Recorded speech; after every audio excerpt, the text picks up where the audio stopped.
पर, और वो उनको कोई इसकी, वो पाकिस्तानी गवर्नमेंट और आपकी जो एस्टेब्लिशमेंट है वो समझते हैं इसकी जरूरत भी नहीं है। हमारा geographic location is the most important, and दुनिया हमें सिर्फ उसी लिए हमारी पूजा करती रहेगी क्योंकि हमारे बॉर्डर्स चाइना, भारत और अफगानिस्तान और ईरान से मिलते हैं।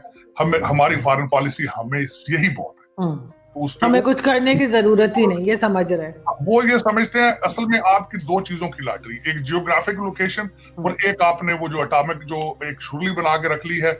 आप समझते हैं कि दुनिया हमारे ऊपर डॉलर फेंकती रहे, हम खाते रहें। जय हिंद दोस्तों, मैं महेंद्र शर्मा स्वागत करता हूं वन वर्ल्ड हिंदी में आपका। उम्मीद करता हूं आप खुश और स्वस्थ है। दोस्तों जैसा कि आपने देखा, आज साजिद तरार ने पाकिस्तान की पोल पट्टी खोल के छोड़ दी है, क्योंकि पाकिस्तान अपनी जो परिस्थिति, भौगोलिक परिस्थिति है, उसका फायदा हमेशा से उठाते आ रहा है और अब आने वाले समय में भी ऐसे सोच रहा है कि पाकिस्तान को उसकी भौगोलिक दृष्टि से हर कोई देश आके उसको डॉलर की भीख देता रहे। जबकि अब सिनेरियो लगभग चेंज हो चुका है, क्योंकि पूरा वर्ल्ड लगभग इकोनॉमिक वार की तरफ मुड़ चुका है और अब आने वाले समय में कहीं ना कहीं ये युद्ध और वार में कमी होके और इकोनॉमिक सिचुएशन की तरफ ज्यादा बढ़ा जा रहा है। तो उसी दशा में कहीं ना कहीं अब पाकिस्तान की हालात बद से बदतर होती जा रही है, क्योंकि सभी देशों ने लगभग, चाहे चाइना हो, चाहे रशिया हो, चाहे अमेरिका हो, उन्होंने पाकिस्तान की मदद करने से पीछे हट गए हैं। तो अब इसी स्थिति में कहीं ना कहीं पाकिस्तान की स्थिति जो बद से बदतर होती जा रही है, ये सबसे बड़ा मेन रीजन यही है। आज साजिद तरार ने बहुत जबरदस्त तरीके से पाकिस्तान की धज्जियां उड़ा के रख दी इकोनॉमिक सिचुएशन की, कि कब तक सुधरोगे और कब क्या एक एटमी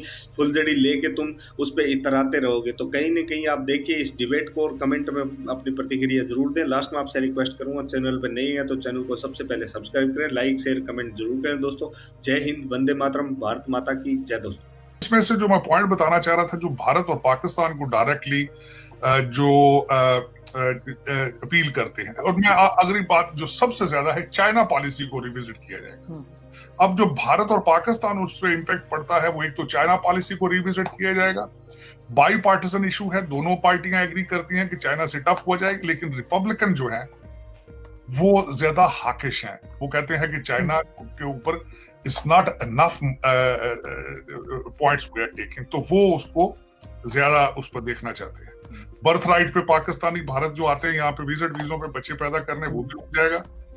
दोनों कंट्रीज को इम्पैक्ट होगा, पाकिस्तान को ज्यादा पेरिस एग्रीमेंट जो है एनवायरमेंट पे, क्योंकि इस वक्त आप अपने फ्लड को ब्लेम कर रहे हैं एनवायरमेंट पे और आपको ग्रांटें मिल रही हैं अमेरिका से, वो बंद हो जाएंगी पाकिस्तान। इस वक्त सबसे बड़ा प्लूटर तो चाइना है और उसके बाद दूसरा नंबर भारत का है उस रीजन में, तो उसके ऊपर भी जो आपके ऊपर कड़ी नजर आएगी। ये 3-4 पॉलिसीज जो हैं, और अफगानिस्तान के हवाले से डायरेक्टली पाकिस्तान क्वेश्चनेबल होगा कि पाकिस्तान किस तरीके से मदद करता रहा है तालिबान को। Ultimately that's an impact on it. तो ये, लेकिन इसमें मैं यहाँ ये बताना चाहूंगा कि इस वक्त यहाँ पे अमेरिका के अंदर मैंने बड़ा नोट एक बात की जो पहले नहीं थी, कि यहाँ पे हमारी जो इंडियन लॉबी है, भारतीय लॉबी, इस वक्त भी वो रिपब्लिकन पार्टी के साथ काम करती रही है। हमारे इंडियन चैनल्स के ऊपर उनकी एड्स आती रही हैं supporting Republican party, not only Republican, Trump at the same time. यहाँ पे शिकागो के एक भारतीय नजाद बिजनेसमैन हैं, वो ट्रम्प की एड्स भी करते रहे, और बल्कि दिवाली मनाई गई मारा लागो, जो कि डोनाल्ड ट्रम्प साहब की रिहाइश गाह है वहां पे। तो इसलिए मैं ये बताना चाहूंगा कि अगर पार्टी दूसरी भी कोई आती है तो भारत के लिए इतना ज्यादा अलार्मिंग नहीं होगा वर्सेस पाकिस्तान, क्योंकि पाकिस्तान को जो बाइडेन साहब ने काफी अरसा काल नहीं की, वहां यहाँ पे सिर्फ लॉबी काम कर रही है तो इमरान खान भी कर रही है, क्योंकि वो $25,000 महीने का दे रहे हैं।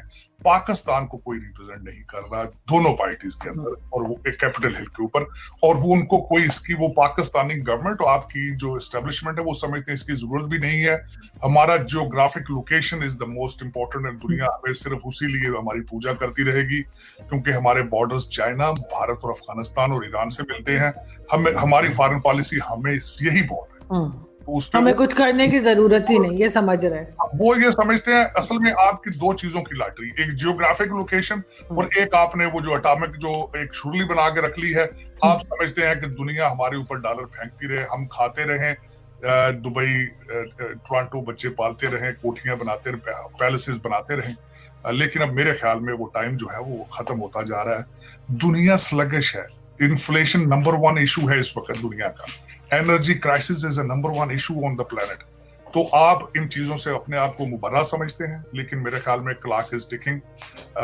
मैंने अर्ज की थी दोनों पार्टियां, इमरान खान साहब के भी कोई माथे पे बल नहीं है, और दूसरे मियां साहब जो हैं वो जहां मर्जी, कल एक बड़ी मशहूर बात थी नोट की गई, वो कहते मैं लंदन लंच करने आया था अपनी फैमिली के साथ सरकारी खर्चे में, जहाज, उन्होंने यकलख इजिप्ट से जहाज का रुख मोड़ा और लंदन तशरीफ ले गए अपने जेट को लेकर, और मीडिया को कह दिया कि मैं यहाँ पे लंच करने आया था भाईजान के साथ। ये कोई वो मसला ही नहीं है। हाँ जी, ये वो कंट्री है जिनके पास फॉरेन रिजर्व सिर्फ 7 बिलियन 8 बिलियन और 4000 लोग खुले छतों के नीचे है। ये वो मुल्क है जिसके हालात हैं। दूसरा, खान साहब ने कल, मैं जिस तरह बात कर रहा था, थोड़ा लोकल टच करना चाहूंगा। खान साहब ने स्पीच फरमाई और एस्टेब्लिशमेंट और पाकिस्तान के ऊपर एक और हमला किया, बहुत खतरनाक हमला। वो हमला ये है कि खान साहब ने फरमाया कल through video conference, through conference call जलसे को स्पीच दी। उन्होंने कहा नवाज शरीफ जिसको भी अपॉइंट करेगा अपनी मदद के लिए करेगा।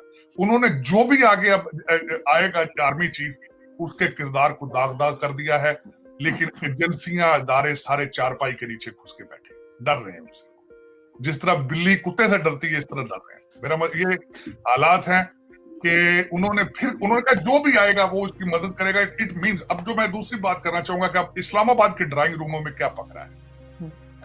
इस्लामाबाद के एक तो कल मंगला में गए हमारे हाजी साहब, जो बड़े हाजी साहब गए वो अपने अलविदाई अपनी तकरीर के लिए, तो उन्होंने जाके वहां पे जो ISPR ने भी आई ट्वीट कर दिया है कि वो अपने अलविदाई डिनर्स कर रहे हैं।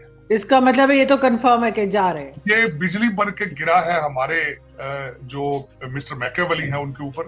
उन पे बिजली इसलिए गिरी कि उनकी प्रपोजल थी थ्रू कामरान खान के प्रोग्राम में कि आप उतना अरसा क्याम फरमाएं जब तक इलेक्शन नहीं हो जाते, तो जो विनर होगा वही चीफ में अपना आर्मी चीफ पे करेगा। तो वो इन इदारों के ऊपर बिजली गिरी। अब दूसरा क्या हुआ, जब वो खत्म हुआ तो फिर उसके बाद दूसरा डायलॉग शुरू हो चुका है इस वक्त ड्राइंग रूमों में, और इनके कानों में बात की जा रही है कि आप घबराएं ना, आप आकर पावर में इलेक्शन जीत कर आके जो भी आर्मी चीफ हो उसको आप निकाल सकते हैं। अच्छा, ये भी हो सकता है। अब ये, हाँ जी, अब इस वक्त उनको हौसला ये दिया जा रहा है कि आप बिल्कुल ना घबराएं, आप वाज़े अक्सरियत लेकर आएंगे। आते ही सबसे पहला काम करें कि अपना अगले आर्मी चीफ को निकाल कर अपना रिमोट कंट्रोल वाला आर्मी चीफ ले आए, तो प्लीज आप फिर आपके लिए ये भी कर सकते हैं। अब ये दूसरी चैन हुई है, लेकिन इसमें सबसे ज्यादा नुकसान किसका है? State of Pakistan. तो इस पे ऐसा आर्मी चीफ भी आ सकता है जो इनके साथ कठपुतली की तरह काम करे। अभी तक तो ये कठपुतली बने होते थे।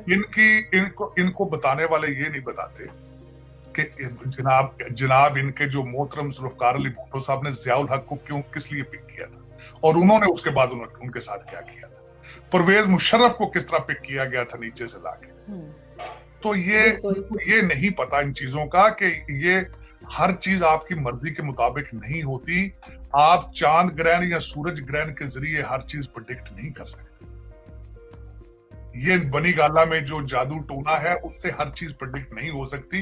ये इसी तरह की ख्वाहिश थी भुट्टो साहब की जब ज़ियाउल हक को पिक किया था कि मैं रिमोट कंट्रोल से चलाऊंगा। ये बच्चा ये तो बोलता भी नहीं है ना, ये तो मुंह में उंगली डाल के बैठा रहता है, अंगूठा चूसता है।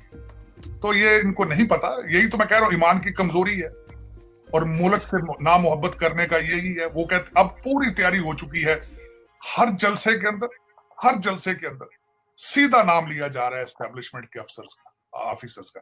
आज जो तकरीर फरमाई हमारे नौरतन सवाती साहब ने, उन्होंने अपनी स्पीच के अंदर 3 अफसरों के नाम ले दिए, एक brigadier Faheem, major general Faisal Naseer और FIA के जो है एक अयाज साहब। तो अब मुकाबला इस वक्त जो है अब यह सियासी नहीं रहा है, क्योंकि दूसरी पार्टी सियासी नहीं है। एक सियासी पार्टी है PTI, मध्य मुकाबल आपकी एस्टेब्लिशमेंट। दूसरी साइड ये भी तो एस्टेब्लिशमेंट की पार्टी है एक तरह से। PTI को ये उन्हीं के तैयार करता है। बिल्कुल, ऑफ कोर्स मैं एग्री करूंगा, ऑफ कोर्स।